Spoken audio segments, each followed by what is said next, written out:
आखिर मेरा पति मुझे उस कमरे में क्यों नहीं जाने देता था, जबकि मेरी बहन को वो रोज उस कमरे में लेकर जाता था। मेरे शक की सुई चरम सीमा पर पहुंच चुकी थी कि आखिर उस कमरे में ऐसा क्या है जो मेरा पति मुझे कभी भी उस कमरे के आसपास भी न जाने देता और मेरी बहन को मुझसे छुपाकर रोज उस कमरे में लेकर जाता। इसी राज को जानने के लिए एक दिन मैंने उनका पीछा किया और फिर मैंने जो देखा उसके बाद तो मेरे पैरों तले से जमीन निकल गई थी। मेरा नाम अनु है। मैं एक बड़े खानदान में पैदा हुई थी।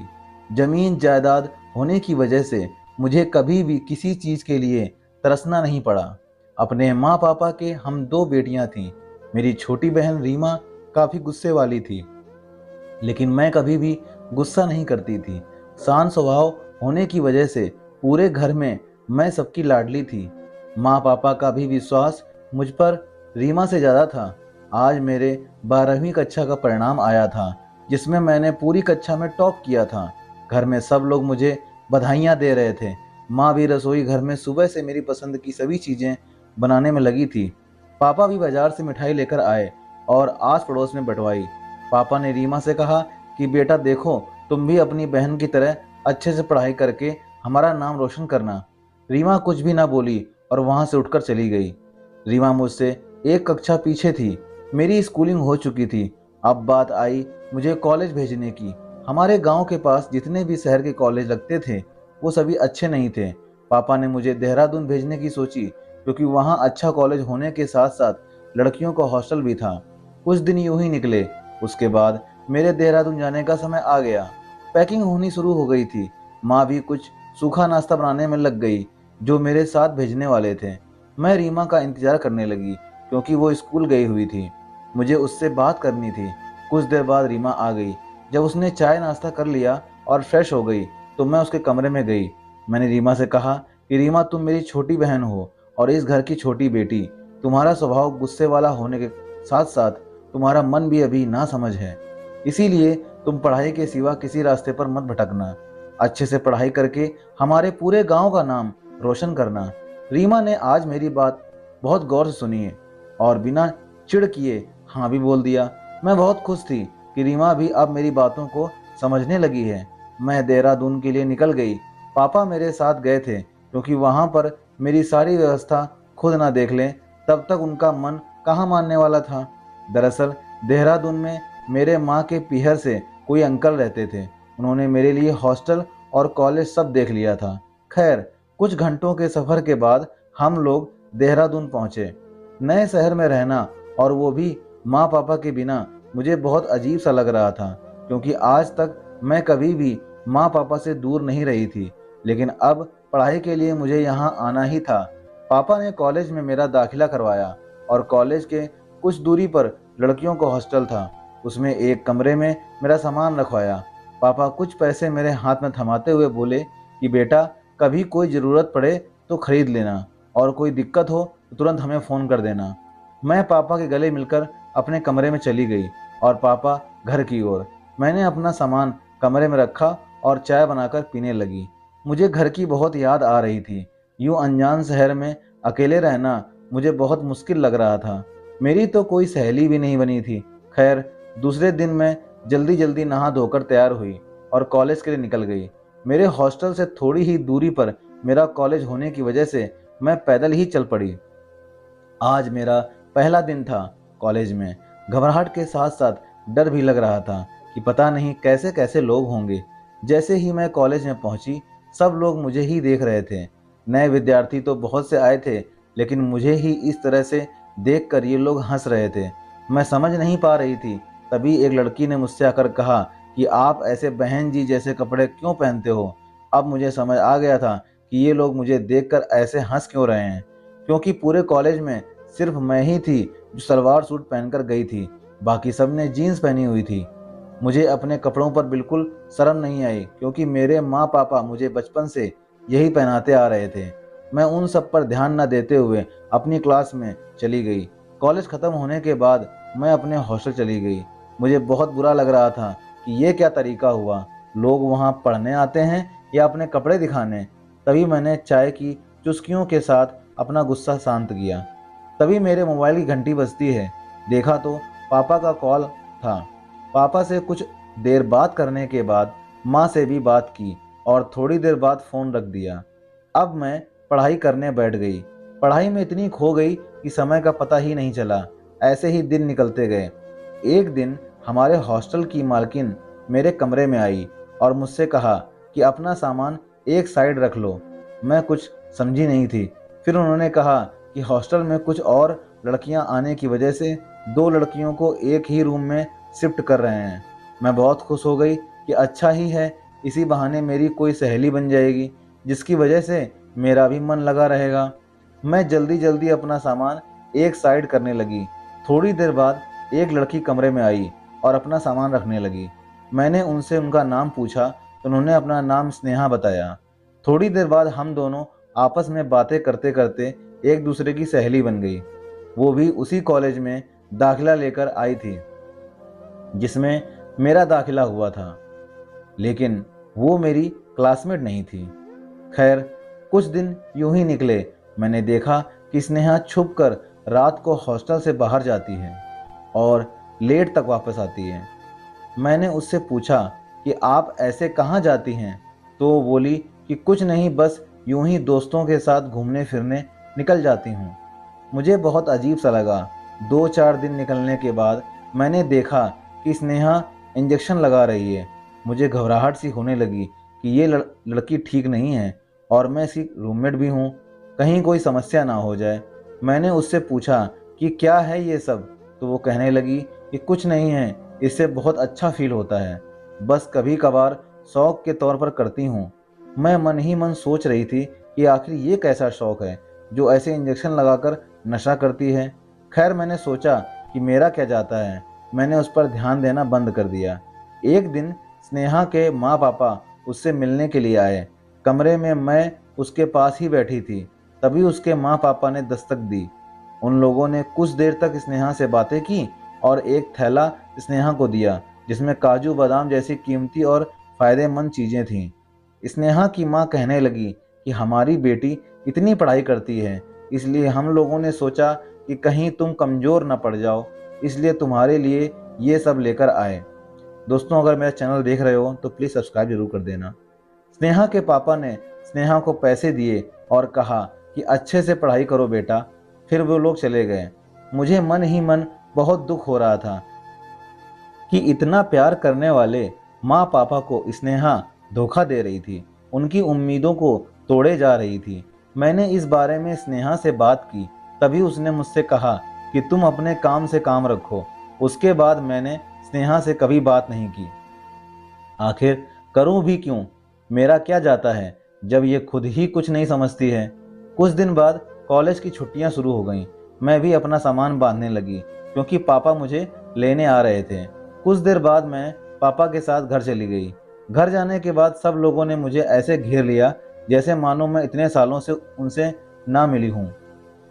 माँ ने भी प्यार से मुझे अपने गले लगाया और रीमा भी मेरी खैर खबर में लग गई। सब लोगों से बात करने के बाद मैं नहाने चली गई। इतने में माँ ने सबके लिए खाना लगा दिया था। सब लोगों ने मिलकर खाना खाया। उसके बाद मैंने सबको स्नेहा के बारे में बताया। पापा को बहुत गुस्सा आया कि आजकल ऐसी लड़कियां की वजह से ही अच्छी और मेहनती लड़कियों पर पाबंदी लग गई है। पापा कहने लगे कि उसके पापा तो ना जाने कैसे कैसे पैसे जोड़कर उसे पढ़ा रहे होंगे और वो उनकी बिल्कुल भी लाज नहीं रख रही। पापा ने अफसोस भरी सांस ली। तभी मैं और बातें करने लगे। सबको अपने कॉलेज और पढ़ाई लिखाई के बारे में बताने लगी क्योंकि मैं नहीं चाहती थी कि स्नेहा की बात से सबका मूड और ख़राब हो। कुछ दिनों बाद मेरी छुट्टियां पूरी हो गईं और मेरे वापस हॉस्टल जाने का समय आ गया। पापा और मैं निकल गए वापस हॉस्टल के लिए। वहाँ मुझे गए हुए कुछ ही दिन हुए थे कि एक दिन माँ का कॉल आया। वो कहने लगी कि तुम्हारे मामा की लड़की की शादी है, तुम भी आओगी क्या? मैंने माँ से मना कर दिया क्योंकि मेरी परीक्षा सिर पर थी और उन दिनों पढ़ाई भी जोरों शोरों से चल रही थी। मैं एक भी क्लास मिस नहीं करना चाहती थी। मैंने माँ को मना करते हुए कहा कि आप लोग चले जाओ। रीमा की 11वीं की परीक्षा के बाद छुट्टियां चल रही थीं, इसलिए वो माँ पापा से पहले ही मामा के घर चली गई। पापा को उनके ऑफिस में छुट्टी न मिलने की वजह से शादी वाले दिन ही गई, क्योंकि पापा की थोड़ी तबीयत नाजुक थी, जिसकी वजह से वो उन्हें अकेला नहीं छोड़ना चाहती थी। खैर, आज मेरे मामा की लड़की की शादी थी। माँ पापा भी शादी में चले गए और अच्छे से शादी को एंजॉय किया। रीमा ने मुझे वीडियो कॉल पर शादी के फंक्शन दिखाए। मेरा मन तो बहुत किया शादी में जाने का, लेकिन फिर पढ़ाई भी तो जरूरी थी, इसीलिए जैसे तैसे मैंने अपने मन को समझा लिया। दूसरे दिन शादी समारोह खत्म होने के बाद माँ पापा घर आ रहे थे। रीमा कुछ दिन और वहां रुक गई। आते समय रास्ते में एक बड़ा एक्सीडेंट होने की वजह से मेरे माँ पापा हमें और इस दुनिया को छोड़कर चले गए। हम लोगों के घर पर तो मानो दुखों का पहाड़ टूट पड़ा था। एक हंसता खेलता परिवार उजड़ गया। अब पूरे घर की जिम्मेदारी मुझ पर आ चुकी थी। रीमा की पढ़ाई लिखाई भी देखना और घर को संभालना, इन सब के बीच मेरी अपनी पढ़ाई छूट गई। लेकिन मुझे इस बात का कोई गम ना था, क्योंकि मुझे रीमा को कभी माँ पापा की कमी महसूस नहीं होने देनी थी और उसे पढ़ा लिखाकर एक अच्छी इंसान बनाना था। अब रीमा की भी स्कूलिंग हो गई, उसे कॉलेज में दाखिला दिलवाया। कुछ दिन यूं ही निकले कि मेरे मामा ने मेरा रिश्ता तय कर दिया। उन्होंने एक रोज हमारे घर आकर इस बात की सूचना मुझे दी कि मेरा रिश्ता पक्का कर दिया है। लड़का अच्छा है और नौकरी भी करता है, परिवार भी बहुत अच्छा है। लड़के का नाम केशव था। कुछ दिनों बाद मेरी और केशव की शादी रख दी गई। शादी की तैयारियां जोरों शोरों से चलने लगी। मामा कहने लगे कि वो मेरी शादी में किसी भी तरह की कमी नहीं होने देंगे, लेकिन एक कमी थी जो सबसे बड़ी थी और उसे पूरा भी नहीं किया जा सकता था, माँ पापा की कमी। उनके बिना तो जैसे मेरा पूरा संसार ही उजड़ चुका था, लेकिन रीमा के लिए जैसे तैसे मैंने खुद को संभाल रखा था। शादी का दिन आया और बड़ी धूमधाम से मेरी शादी केशव से हो गई। लेकिन अब एक समस्या थी कि रीमा कहाँ पर रहेगी।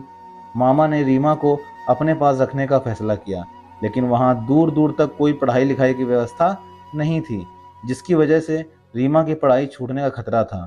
तभी मेरी सास कमरे में आई और कहने लगी कि रीमा का भी सामान बांध लो, आज से रीमा हमारे साथ रहेगी, वो भी तो हमारी बेटी जैसी ही है। उनकी ये बात सुनकर मेरे दिल को बहुत अच्छा महसूस हुआ और मेरी विदाई की गई। मैं अपने ससुराल पहुंची, जहां पर बड़ी धूमधाम से मेरा स्वागत किया गया और सभी रस्मों को निभाते हुए मैंने और केशव ने अपनी नई जिंदगी की शुरुआत की। एक अच्छे कॉलेज में रीमा का दाखिला भी करवा दिया। मेरे सास ससुर के रूप में मुझे माँ पापा मिल गए थे। वो बिल्कुल माँ पापा की तरह मेरा ख्याल रखते थे। मुझे अपने ससुराल में कभी भी किसी की तरह की कोई भी कमी महसूस नहीं हुई। इतना अच्छा ससुराल पाकर मैं बहुत खुश थी। मैं भी अपने सारे फर्ज बखूबी निभाने लगी, कभी भी किसी को कोई शिकायत का मौका नहीं दिया करती। इसी तरह हंसी खुशी दिन निकल रहे थे। तभी कुछ दिनों बाद केशव कुछ अजीब से हो गए। वो हर रोज हमारे घर के एक कमरे में जाते थे। उस कमरे का दरवाजा हमेशा बंद रहता था और एक बड़ा सा ताला भी लगाकर रखा जाता था। किसी को भी उस कमरे में जाने की अनुमति नहीं थी। मैंने कई बार केशव से इस बारे में बात पूछना चाहा, लेकिन उन्होंने हर बार कोई ना कोई बहाना बनाकर मेरी बात को टाल दिया। लेकिन वो मेरी बहन रीमा को उस कमरे में रोजाना लेकर जाते थे। मुझे बहुत अजीब लगने लगा था कि आखिर ये सब क्या है। मैंने रीमा से भी बहुत बार पूछने की कोशिश की, लेकिन उसने भी मुझे कुछ नहीं बताया। केशव मुझे उस कमरे में आसपास भी भटकने नहीं देते थे और रीमा को हर रात उस कमरे में लेकर जाते थे।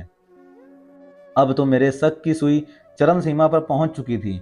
आखिर केशव और रीमा के बीच क्या चल रहा था, ये जानने के लिए मैं बावली हो गई थी। कभी कभी तो मैं ये सोचने पर मजबूर हो जाती कि कहीं केशव और रीमा कुछ गलत तो नहीं कर रहे हैं। एक दिन मुझे पता चला कि मैं प्रेग्नेंट हूँ। ये बात मैंने सब घर वालों को बताई। उन लोगों को तो मानो दुनिया की सारी खुशी मिल गई हो। मेरे सास ससुर फूले नहीं समा रहे थे, वहीं केशव की खुशी का भी कोई ठिकाना नहीं था। सब लोग मुझे बधाई दे रहे थे। मेरी सास ने मेरी नज़र उतारी और अपने कुल देवता का ताबीज मेरे बाजू पर बांधा ताकि मैं बुरी शक्तियों से बची रहूं। लेकिन मेरे मन में तो सिर्फ एक ही बात दौड़ रही थी कि आखिर केशव मुझसे क्या छुपा रहा है। एक दिन रात को मैं छिपकर उनका पीछा करने का सोचने लगी। जैसे ही रात हुई और रीमा और केशव उस कमरे में जाने लगे, मैंने उनका पीछा किया और वहीं एक कोने में छिप गई। उसके बाद मैंने जो देखा उसे देखकर तो मेरे पैरों तले से जमीन ही खिसक गई थी। मैंने देखा कि केशव रीमा को एक इंजेक्शन लगा रहे हैं। मैं भागकर गई और उनका हाथ पकड़ लिया। मुझे वहां देखकर केशव घबरा गए, लेकिन मैंने रीमा का हाथ पकड़ा और उनसे दूर किया। मैं जोर जोर से चिल्लाकर पूछने लगी कि ये सब क्या है। तभी रीमा रोने लगी और कहने लगी कि दीदी, इसमें जीजू की कोई गलती नहीं है, वो तो मेरा भला ही कर रहे थे। मुझे कुछ समझ में नहीं आ रहा था कि ये क्या कह रही है। फिर केशव ने मुझे वहां रखी एक कुर्सी पर बैठाकर कहा, दरअसल रीमा कॉलेज में कुछ गलत लड़कियों के साथ रहकर नशा करना सीख गई थी। केशव ने कहा कि जब तक मुझे पता चला तब तक रीमा पूरी तरह से नशे की आदी हो चुकी थी। तभी मैंने उसे समझाया और एक डॉक्टर के उसे उसका नशा छुड़वाने का इलाज शुरू करवाया। डॉक्टर ने कुछ इंजेक्शन दिए जो रीमा को रोजाना देने पड़ते थे। मैं नहीं चाहता था कि तुम किसी भी तरह से दुखी हो, इसीलिए मैंने रीमा को तुमसे छुपाकर इंजेक्शन देने शुरू किए और माँ पापा को इस बारे में ना पता चले। इसी वजह से मैंने रीमा को इस कमरे में लाकर इंजेक्शन देने शुरू किए ताकि कोई भी ना देखे। और रही बात इस कमरे को हमेशा लॉक रखने की, तो बात तो मेरा एक छोटा भाई दिनेश बचपन में ही किसी बीमारी की वजह से गुजर चुका था। उसकी सभी चीज़ें इस कमरे में संभाल कर रखी गई थी ताकि कोई भी उन्हें इधर उधर ना करे। इसी वजह से इस कमरे को हमेशा बंद रखा जाता था। मेरी आंखों से आंसू निकल गए थे कि पति के रूप में इतना समझदार इंसान मुझे मिला था, जो मेरे हर दुख सुख को समझता था। अब मेरा पूरा शक दूर हो चुका था, जो पिछले कुछ दिनों से मेरे अंदर पनप रहा था। तो दोस्तों, यह थी हमारी आज की कहानी। उम्मीद करते हैं आपको पसंद आई होगी। आपका क्या कहना है इस कहानी के बारे में कमेंट बॉक्स में कमेंट करके हमें ज़रूर बताइएगा। साथ ही साथ वीडियो को लाइक करके चैनल को सब्सक्राइब कर दीजिएगा। साथ ही साथ आपके दाहिनी तरफ एक बेल आइकन बना हुआ है, उस घंटी को दबाकर ऑल पर सेट कर दीजिएगा ताकि आपको आने वाली मेरी सारी वीडियो सबसे पहले आपके चैनल पे दिखाई दें। दोस्तों, मिलते हैं अगली इसी तरह कहानी में। तक ले जय हिंद, जय भारत, खुश रहिए, आबाद रहिए।